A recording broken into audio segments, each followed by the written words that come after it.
জানি না কম্পিটিশন ময়দানে কত জনের জীবন আমি শেষ করেছি।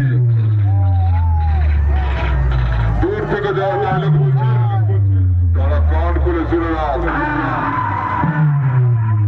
যারা সাউন্ড কিংয়ের ভক্ত তারাই করবে তোদেরকে ধ্বংস।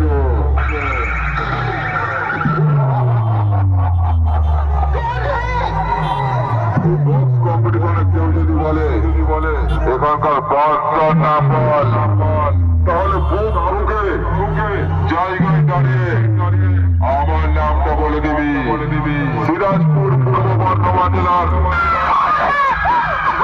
Sound king.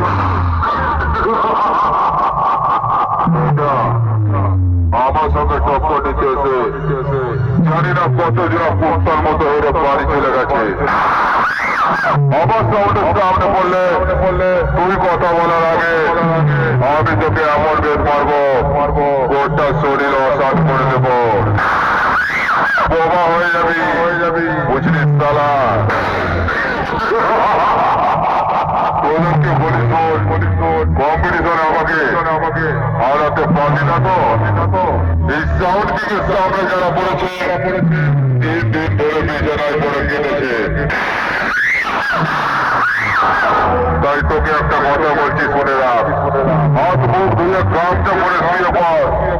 আর যদি আমার বস্তুর সামনে আসার চেষ্টা করিস গামছাটাও খুলে নেবো শালা। চল শুরু কর।